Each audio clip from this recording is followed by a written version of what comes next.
ressusciteront pour le jugement. J'ai lu ces 3 passages, les 2 derniers, parce que j'aimerais introduire cet enseignement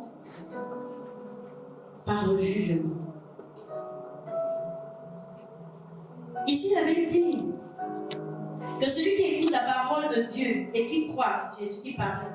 Donc il dit celui qui écoutait ma parole et qui croit, celui qui et donc à Dieu, le Père, à la vie éternelle. Et il ne passe point en jugement, mais il est passé de la mort à la vie. En d'autres termes, si tu crois en Jésus, si tu crois en ses paroles, lorsque il y aura la résurrection des morts, toi, tu vas pas être ressuscité pour être jugé, mais tu vas être ressuscité pour la vie. En d'autres termes, tu n'es plus mort, tu es vivant. Amen. Vous allez comprendre pourquoi j'ai commencé ça comme introduction. Celui qui écoute la parole de Dieu et qui croit en la vie éternelle ne passera pas par le jugement. Et la Bible dit que ceux qui ressusciteront pour la vie, donc ceux qui ne sont pas passés en jugement, c'est ceux qui auront fait le bien. Et on peut se poser la question de savoir pourquoi alors que c'est pas par nos œuvres que nous sommes sauvés, n'est-ce pas? Amen. Est-ce que c'est parce que tu as fait du bien que tu es forcément sauvé? Ici, le bien implique donc une autre conséquence, celle de maintenir ta vie éternelle. Pour ne pas dire celle de maintenir Dieu où quand tu reviendras. Parce que la vérité, c'est que ici, il est question de l'éternité. Les gens, en fait, lorsqu'ils ont accepté le Seigneur Jésus, et c'est la polémique dont parlait le pasteur au second culte, c'est qu'on estime qu'on a déjà accepté le Seigneur Jésus et rien ne peut plus nous envoyer en enfer. Et qu'on est déjà en route pour le ciel. Et donc on peut vivre comme on veut. Tout est grâce. Mais la vérité, c'est que tu peux pas vivre comme tu veux. Parce que même si tu as déjà accepté le Seigneur Jésus, ta marche sur terre va déterminer où tu seras. Et ta marche sur terre est capable de te faire perdre ton salut. C'est à cause de ça que Jésus dit, c'est à cause de ça que la Bible dit que tu ressusciteras si tu as fait le bien pour la vie. Mais si tu as fait le mal pour le jugement, est-ce que tu peux dire à ton frère, qu'est-ce que tu fais de ta vie? Qu'est-ce que tu fais avec ton salut? Est-ce que tu comptes le perdre en faisant le mal? Ou tu comptes le garder en faisant le bien? Vous savez, c'est la parole de Dieu qui nous nourrit. C'est la parole de Dieu qui est Jésus. Et c'est elle qui nous permet d'avoir la vie. C'est elle qui communique à notre essence cette vie éternelle. Parce que la vérité, c'est que tu ne peux pas faire le bien par toi-même. Hello? Tu ne peux pas faire le bien par toi-même. Tu fais le bien parce qu'au départ, tu es en contact avec la parole de Dieu. Et c'est à cause de ça que ce sont les chrétiens qui perdent leur salut, pas les non-chrétiens. Parce que eux, ils vivent dans le monde, donc ils ne sont pas en contact avec la parole de Dieu. Mais toi, mon frère, tu es en contact avec la parole de Dieu. Étant en contact avec la parole de Dieu, elle te communique la vie. Elle est censée te la communiquer. Et tu es censé marcher en nouveauté de vie. Mais donc, d'où vient le fait que quand tu as accepté le Seigneur Jésus, tu veuilles toujours continuer à marcher dans la chair? Le manque d'influence de la vie. Alors, je veux dire à quelqu'un ce matin, si tu veux pas perdre ton salut, marche avec la parole de Dieu.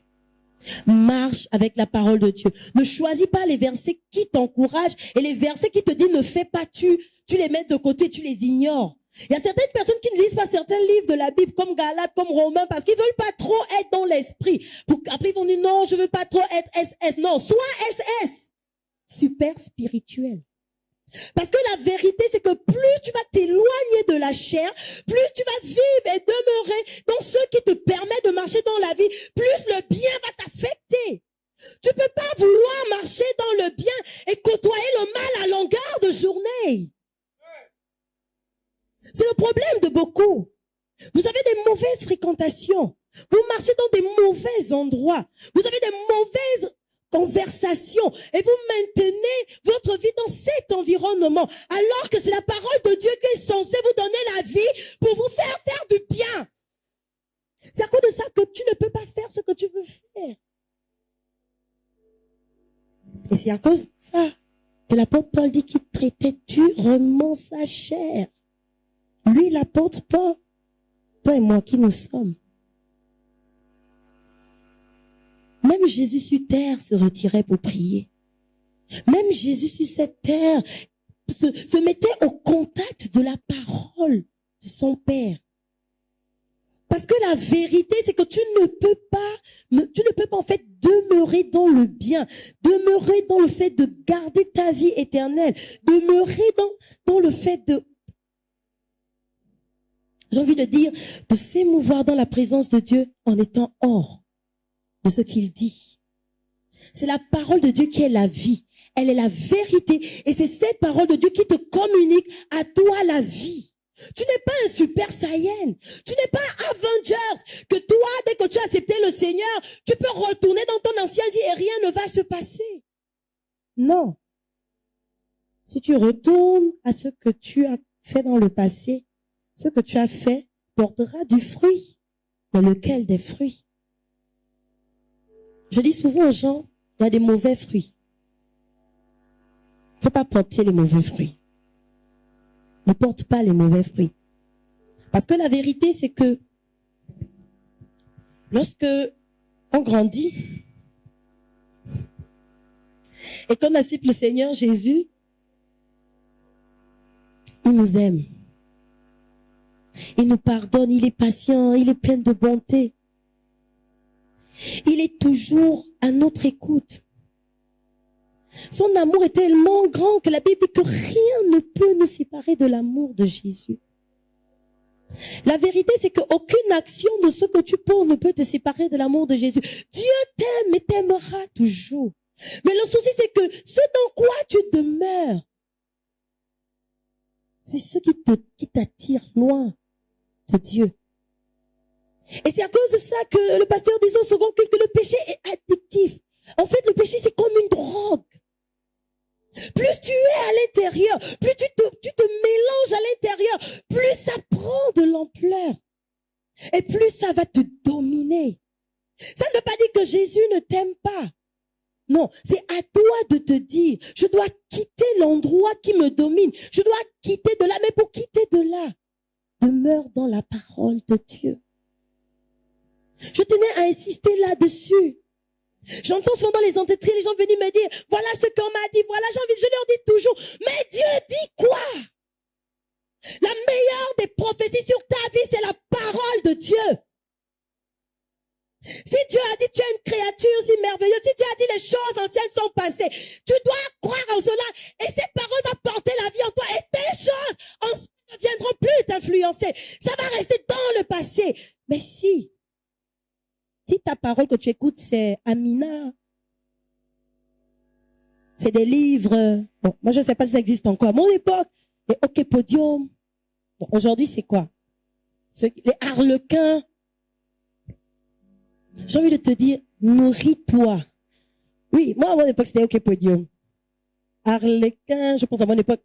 Les harlequins existent encore. Mais en fait, pas genre, vous sortez du ciel, vous êtes tombés sur terre. Vous savez c'est quoi un harlequin? Les jeunes, hein? Ah, les vieux ne connaissent pas. Mais j'ai envie de dire à quelqu'un, en fait, avant de continuer dans mes propos, nourris-toi de ce qui va te donner la vie.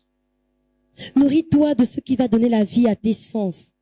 Et plus tu vas demeurer dans ce qui va te donner la vie, ton salut sera préservé. Parce qu'on le perd. Il n'y a plus de salut pour ceux qui ont déjà accepté le Seigneur Jésus, qui ont goûté aux fruits de l'esprit, qui ont goûté aux fruits célestes et qui décident de retourner dans le monde. Je vous informe, il n'y a plus de salut. Ce qui vous attend, c'est le jugement et l'enfer. Amis, vous savez, pendant que le pasteur est en train de prêcher au second culte, mon esprit était agité parce que je me disais, en fait, il s'agit de notre éternité. De où on va finir. Est-ce que tu es prêt à perdre tes 70 ans, tes 100 ans de vie sur terre, à vivre mal, à refuser Jésus pour passer des milliers d'années dans un endroit qui te fera du tort. Est-ce que le ciel ne mérite pas à un moment donné que tu oses dire je refuse le mal? Est-ce que pour le ciel, tu peux pas un peu renoncer au péché, à ton péché chocolat mignon? Parfois, il faut regarder ce que vous allez gagner. La vie éternelle, sans fin. En fait, ça veut dire que si tu vas en enfer, tu resteras sans fin en enfer. Et en fait, là, il n'y aura plus une autre mort, en fait. Ça veut dire que toute douleur restera douleur éternellement. Moi, je ne sais pas pour vous, mais les petites douleurs que j'ai eues cette terre, j'ai plus envie de les vivre éternellement. Toi, qu'est-ce que tu veux? Je voulais vous le dire. Nourrissez-vous de ce qui va vous donner la vie. Vous pensez que quand le pasteur se tient ici, ou quand les hommes de Dieu se tiennent ici, c'est des super Avengers, quand ils sortent d'ici, ils vont vivre leur vie, après ils reviennent dimanche qui suit? Non. On essaie chaque jour de se nourrir de ce qui nous donne la vie. La Bible dit qu'au commencement était la parole. La parole était avec Dieu et la parole était Dieu. Elle était au commencement. Rien n'a été fait sans elle. Rien. Donc même la vie que tu veux, dans tes membres, doit être créée par elle. Parce que c'est elle qui crée ça en toi. Crois en la parole de Dieu. J'insiste, crois. Arrête de lire Harlequin et te nourrir de leurs histoires à l'intérieur qui ne vont même pas t'emmener au parvis. Moi, je ne parle même pas du lieu saint, du lieu très saint, rien que les parvis. Alléluia. La Bible dit dans 2 Pierre 2, ils leur promettent la liberté alors qu'ils sont eux-mêmes esclaves d'habitude destructrices. J'aime le mot habitude. Parce que c'est pas une action qu'on pose et puis c'est une action comme ça dans le, non.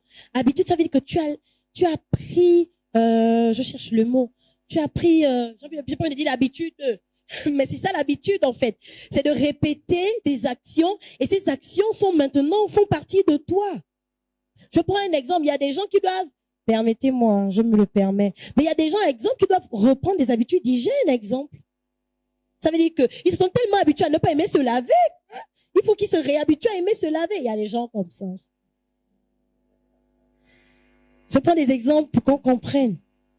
Exemple, il y a des gens qui n'ont jamais jeûné de leur vie. Et puis quand ils viennent dans la foi, ils tombent, exemple, un dimanche, on dit on va jeûner 3 jours. Ils doivent habituer et réhabituer leur corps à jeûner. Ils doivent habituer leur corps à ne pas s'alimenter d'eau et de nourriture pendant un laps de temps. Et ici, on parle d'habitudes destructrices. Ça veut dire que c'est des actions que tu poses et que tu reposes qui te nuisent et qui peuvent te détruire complètement. Et parfois, la vérité, c'est que les habitudes ne sont jamais des grandes actions, mais des petites choses de tous les jours. Amen. Les petites choses de tous les jours. En effet, il y a ceux qui ont... Non, je vais d'abord dire, car chacun est esclave de ce qui le domine. Si aujourd'hui la colère te domine, tu es esclave de la colère. En fait, quand on dit te domine, ça veut dire qu'en fait, tu as du mal à te battre avec ces habitudes-là.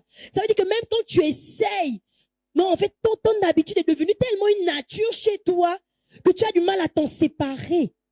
En fait, c'est arrivé à un niveau où tu deviens maintenant le serviteur de tes habitudes. C'est ce que la Bible dit. Ça veut dire que ça te domine, tu deviens l'esclave. L'esclave ne peut pas bouger sans dire à son maître, je vais là-bas, je vais là-bas. D'ailleurs, c'est même le maître qui décide où va l'esclave. Et c'est ce que tes habitudes te font faire. Ils te disent d'aller où ils décident que tu pars. C'est ce que la Bible dit, c'est pas moi. En effet, il y a ceux qui ont échappé aux mauvaises influences du monde grâce à la connaissance de notre Seigneur et Sauveur Jésus-Christ. Mais s'ils se laissent ensuite reprendre et vaincre par elles, il y a 2 options. La première option, c'est que tu te laisses reprendre. Là encore, tu peux redjumper. Mais si tu te laisses reprendre et ensuite ils vont encore te vaincre à nouveau, c'est trop tard. Dis à ton frère, trop tard. Reprendre, ça veut dire quoi? Ça veut dire que, en fait, la Bible dit que le diable rôde. En fait, l'habitude, c'est quoi?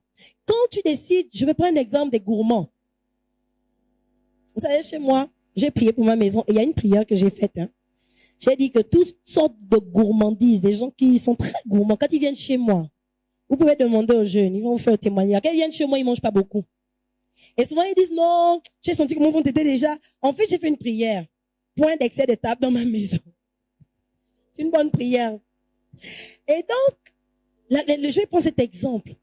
Quand on parle de reprendre, ça veut dire que si tu as décidé, on fait un jeûne, ou même ta vie personnelle, tu sens que tu as besoin de jeûner, puis tu décides que bon, je vais jeûner de 6h à 18h. Ne vous réveillez pas comme le musulman à 6h moins 5 pour remplir le ventre. C'est même pas bon pour l'estomac. Bref, c'était une parenthèse. Donc, je disais, pendant que tu es en train de préparer le jeûne, ou tu es dans le jeûne, et puis tu vois le pain passer. Avec les gens comme nous, là, du coca, avec du citron, et puis des glaçons passer. Reprendre, c'est quoi? C'est, le pain ne t'a pas appelé. Le coca ne t'a pas dit, viens me boire. Mais tout d'un coup, tu sens que tu dois parler à la personne qui est en train de passer avec. Et puis tu lui parles. Et puis tu dis, non, en fait, j'ai même fait 2 sandwichs, tu en veux. C'est là reprendre. Tu prends ou tu prends pas. Et puis tu prends. Et puis quand tu croques, la conscience te dit, tu jeûnes. Que fais-tu? Il y a des gens, hein, ils se laissent vaincre, ils mangent. Non, il y a les autres, ils se laissent vaincre, ils disent, Dieu comprendra. D'ailleurs, même j'ai déjà même mangé. J'ai affaire, ils mangent. Et là, tu as été vaincu par ta gourmandise. Parce que la vérité, c'est que quand tu es au niveau de reprendre, tu as encore la possibilité de faire marche arrière. Tu as la possibilité de dire non, non, je veux pas. Tu peux passer. Ou tu as la possibilité, maintenant qu'il t'a donné, qu'il est parti, tu prends, tu mets à la poubelle. Il y a des gens qui vont te dire non, ne gaspille pas la nourriture. Au Rwanda, il y a des enfants qui pleurent. D'ailleurs, au Rwanda, peut-être qu'on ne pleure même plus la nourriture. En Éthiopie, il y a des enfants qui pleurent la nourriture. Donc, en fait, normalement, moi, je suis en train de ne pas gaspiller. Donc, en fait, tu es en train de te convaincre. Mais c'est pas toi. Le péché est en train de t'attacher. Et c'est pareil avec la sexualité. C'est pareil, vous avez dû quand même parler de sexualité ici, mais pas ça vérité. C'est pareil avec la sexualité. Je vais vous dire un secret et je vais me le raconter aux jeunes. Moi, j'ai un genre. Et quand j'étais jeune, oui, vous avez souvent l'impression que nous, on est tombés vieux. Quand moi, j'étais jeune et que j'étais à l'église et que je voyais des jeunes hommes rentrer, je savais que je ne peux pas être amie avec cette catégorie. Parce que cette catégorie peut m'emmener où je ne veux pas. Et avant même que la catégorie s'approche de moi, j'ai déjà pris mes 2 pieds. Je suis partie.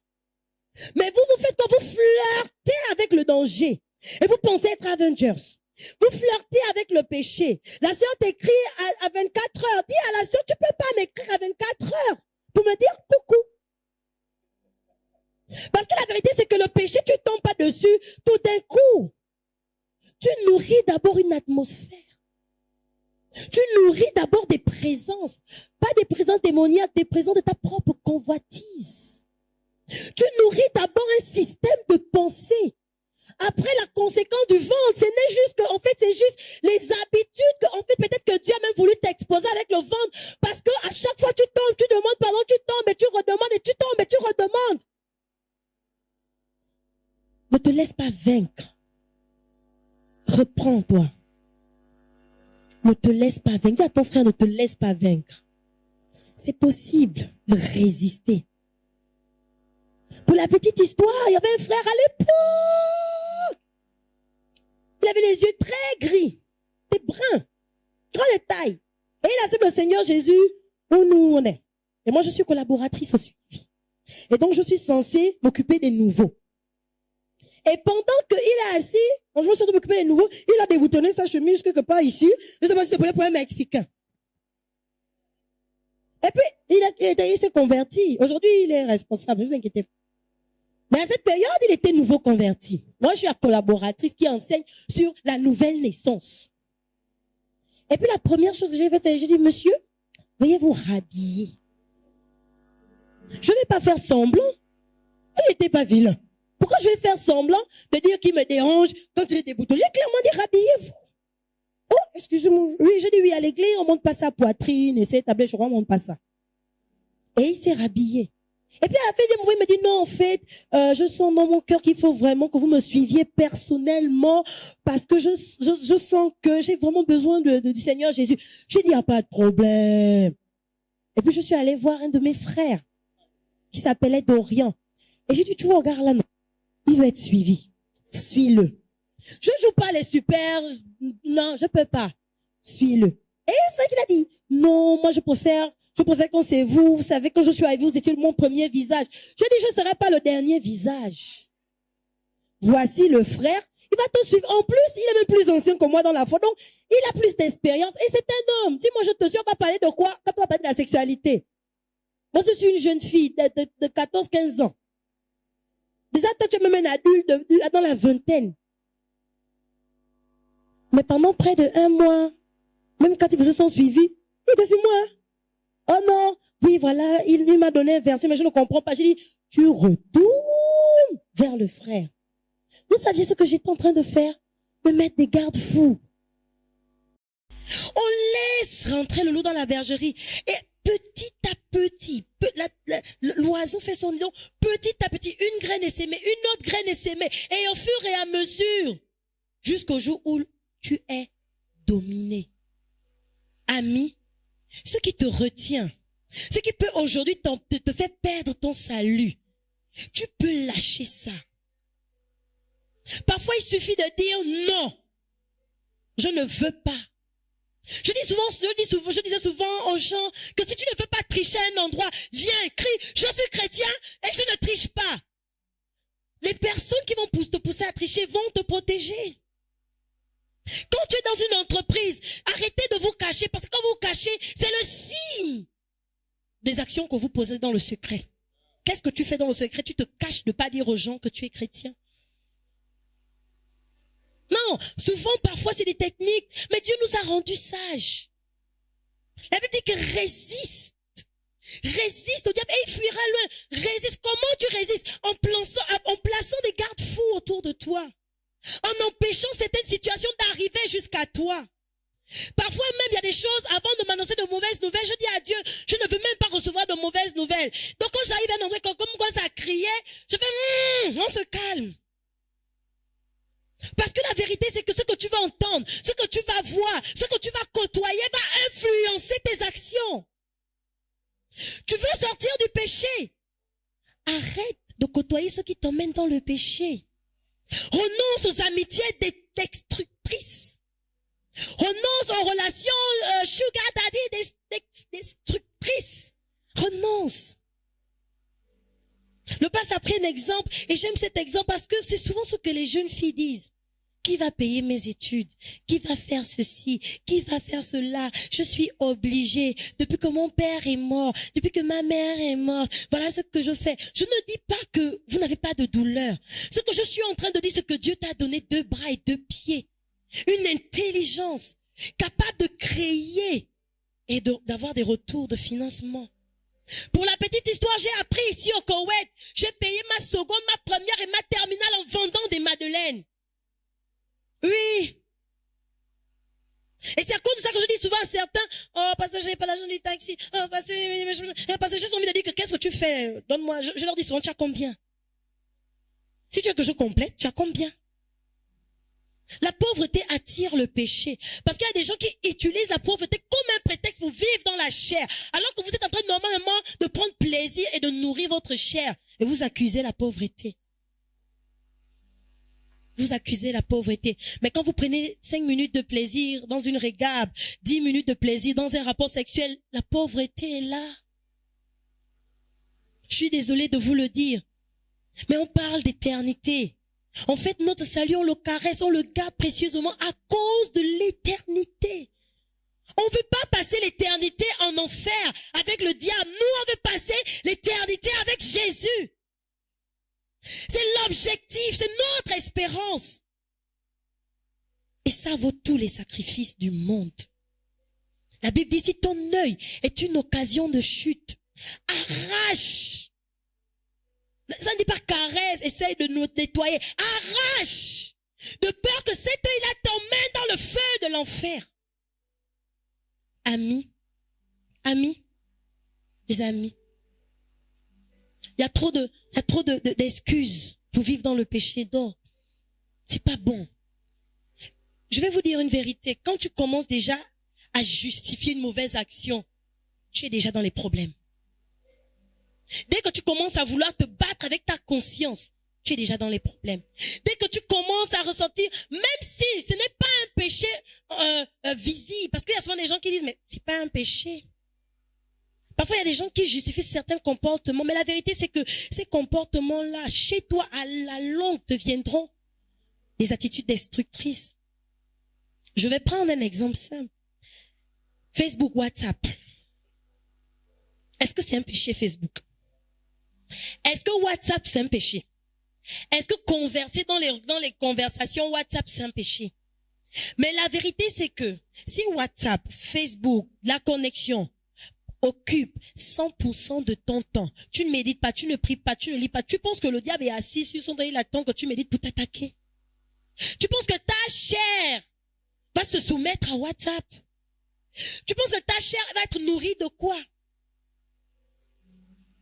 Ami, quelqu'un m'a posé la question dans la semaine, est-ce que écouter la musique mondaine est un péché? Je lui ai dit, qu'est-ce que tu entends par musique mondaine? Pendant la musique du monde, genre, les Congolais qui chantent là, moi, je vais pas citer les noms des gens. On ne sait jamais un film. Mais est-ce que c'est un péché? Et j'ai dit à la personne, parce que la personne m'a dit, non, parce que moi, souvent, j'ai l'habitude d'écouter ce genre de musique. J'ai dit, tu écoutes ce genre de musique, pourquoi? Tu as la connexion. Ça veut dire que tu as même le choix de ce que tu vas écouter. Tu as la connexion pour télécharger. Quand tu cliques, tu es chrétien, si tu mets louange, tu auras toute forme et genre de louange. Mais toi, tu vas cliquer musique congolaise de X. Et tu as toutes sortes de musique congolaise. Et tu viens me demander si écouter la musique du monde était un péché. Mais tu caresses déjà le péché. Tu veux que moi, je vienne te dire, t'encourager dans ton péché. Mais je lui dis, écoute, continue à pécher. Continue à pécher, tu nourris ton esprit de la danse rumba, tu nourris ton esprit de tourner les reins. Après demain, quand tu vas t'entendre de tourner les reins dans un bar, ne t'étonne pas, ton esprit ne fera que reproduire, ton âme ne fera que reproduire les habitudes que tu lui as données. Donc, tu t'attends à quoi quand tu parles avec ce jeune homme à 3 heures du matin sur WhatsApp et qu'il te demande qu'est-ce que tu fais? Ah, à 3 heures du matin, qu'est-ce qu'on est censé faire? Dormir. Et il y a même des conversations qui vont loin. Moi, j'ai vu des conversations qui vont loin. Tu portes quoi? Tu me demandes à 24 heures ou à 2 heures du matin, je porte quoi? Tu m'achètes les habits. Mais la vérité, c'est que les gens s'amusent à répondre à ces questions. Non, les sœurs, là, je parle aux sœurs. C'est des bandits. Même si le frère là se tient sur l'estrade et quand il crie Shabbat et puis ça tombe, il t'écrit à 3 heures du matin pour te demander quand tu portes. Dis-lui Satan, tu es vaincu. Parfois, il faut être violent. Moi, j'appelais tous les hommes qui me fatiguaient à Port-Gentil quand je travaillais et qui aimaient venir me proposer de l'argent pour sortir avec eux. Je les appelais Satan. Dès qu'ils commençaient à me dire, oh, tu es jolie, tu sais, on fait normalement, j'ai 200 000. Je dis, Satan! En fait, je voulais qu'il réalise qu'en fait, il est Satan. Et en fait, quand je le disais aussi à mon âme qu'en face de toi, c'est un ennemi. Je ne le disais pas pour lui l'insulter, mais c'est pour rappeler à mon âme, à mon corps, à mon esprit, à la personne que je suis, qu'en face de moi, danger. Qu'est-ce que toi tu te répètes? Qu'est-ce que toi tu te dis? Quand tu entames des conversations avec des gens à l'école, voilà un autre truc que les chrétiens font à l'école et dans leur lieu de travail. Ils se permettent d'avoir des conversations grossières.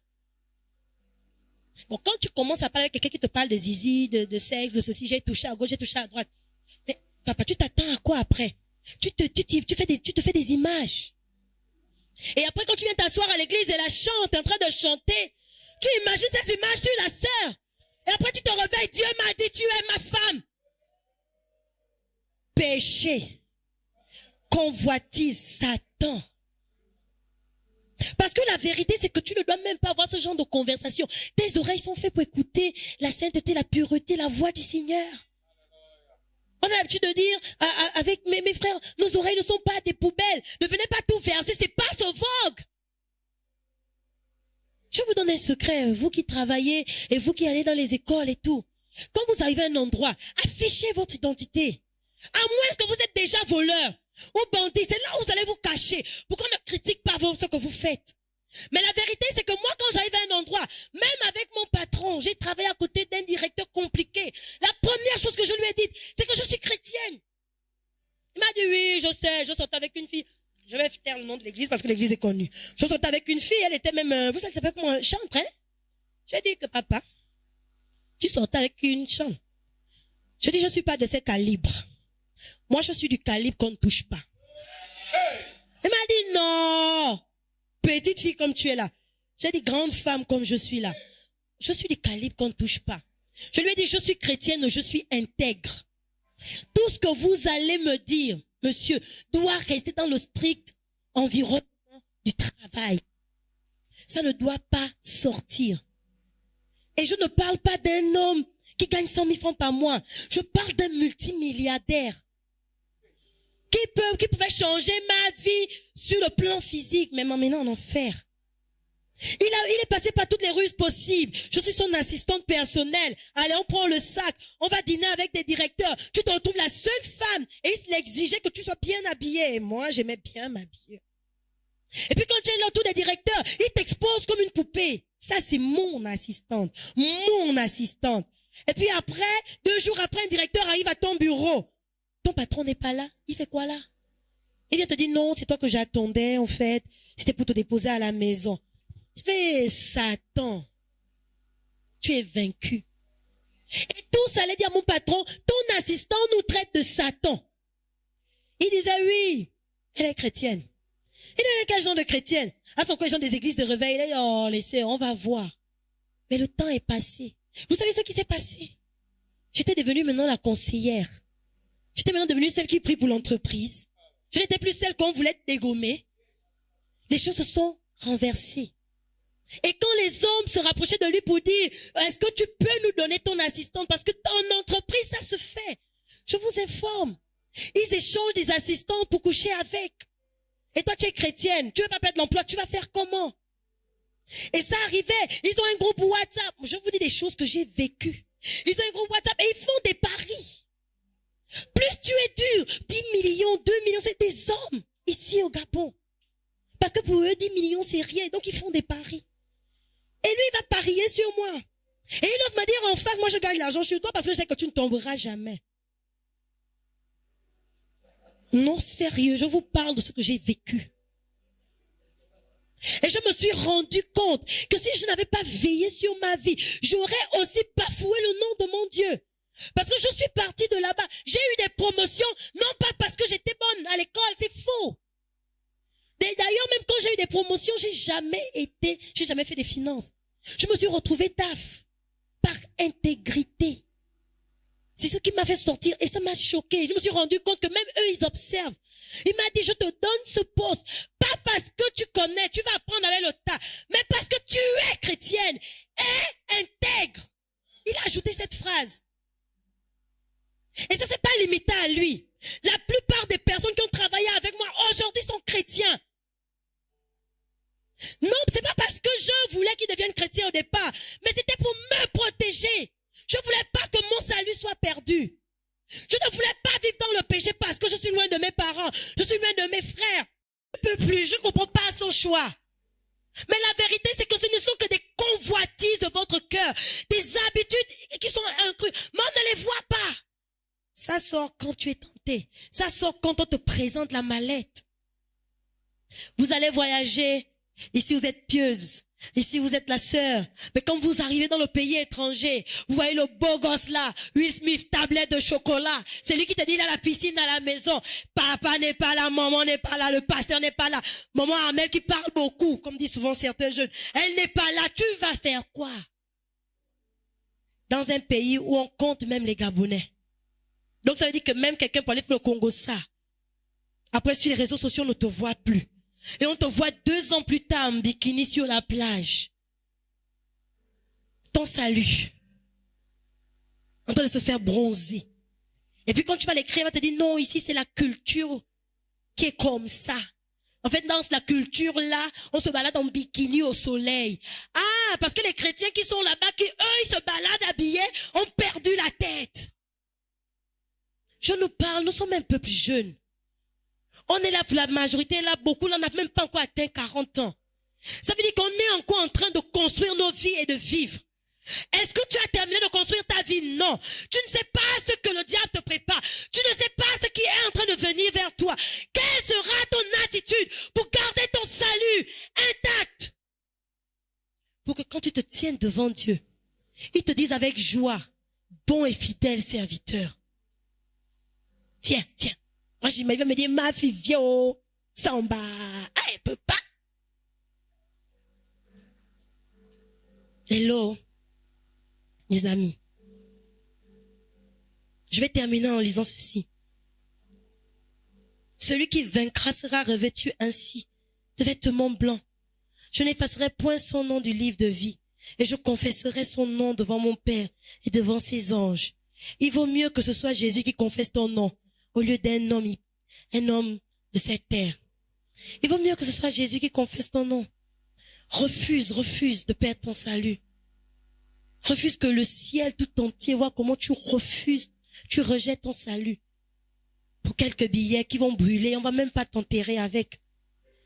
Vous savez, pendant la veillée du décès de mon père, ils ont appelé on l'appelle aussi là-bas pasteur de l'église évangélique. Oh, il était protestant. J'ai fait, Et quand il est venu, il prêche. Après un moment, il dit, oui, nous allons prier pour le repos de l'âme. Et puis, mes sœurs sont chaudes. On va prier. Tout. J'ai dit, regardez, il n'y aura pas de repos de l'âme. Il devait décider quand il était vivant. Il est mort. Et c'est ce qu'on grandit avec. On pense qu'il y a une vie après la mort, genre le purgatoire. On s'arrête d'abord là. On retravaille notre âme avant d'aller. Il n'y a pas. Quand tu meurs là, c'est fini. Après, c'est l'enlèvement, tu te lèves pour la vie ou tu te lèves pour la mort. Donc, personne ici à Ecclésia ne fera une messe pour ton âme. Maintenant, si le pasteur va prêcher, il va prêcher pour les vivants. Pour leur dire que toi, tu es parti, oh, vous restez là, c'est quoi votre choix? Donc, les anciens catholiques et anciens là, il n'y a pas de vie après la mort pour dire qu'on va prier pour votre âme. Non. C'est le ciel ou l'enfer. Donc, ton salut, c'est maintenant que tu le travailles. C'est maintenant que tu le préserves. Les amis, c'est pas facile. Nous tous, on est faits de chair. Mais c'est possible. Est-ce que tu peux dire à ton frère, c'est possible? C'est possible. J'aimerais qu'on se lève, on va confesser quelque chose. C'est possible. La vérité, c'est que quand on parle de crucifier la chair, c'est crucifié. Vous avez vu, quand pour ceux qui suivent beaucoup, bon, moi je suis beaucoup. Quand tu suis beaucoup les films de Jésus de Nazareth, on a pris les clous, on a frappé, on a percé la main, le sang a coulé. On a crucifié, il y a eu la douleur. Donc ça fait mal quand on crucifie la chair. Mais j'aimerais qu'on fasse une confession. Je vais d'abord lire le passage et ensuite on fait une confession. Si vous êtes conduit par l'esprit, vous n'êtes point sous la loi. Or, les œuvres de la chair sont manifestes. Ce sont l'impudicité, l'impureté, la dissolution, l'idolâtrie, la magie, les inimitiés, les querelles, les jalousies, les animosités, les disputes, les divisions, les sectes. En fait, la chair, c'est l'ensemble de tous ces péchés-là et bien d'autres qu'on n'a pas cités ici. Et donc, il faut se battre tous les jours. C'est un combat tous les jours. Alors j'aimerais qu'avant qu'on ne fasse même cette confession, chacun va rentrer au-dedans de lui. On ne s'arrête, on ne se fatigue jamais de demander pardon à Dieu. J'aimerais que tu rentres dedans de toi et tu commences à confesser ton péché au Seigneur.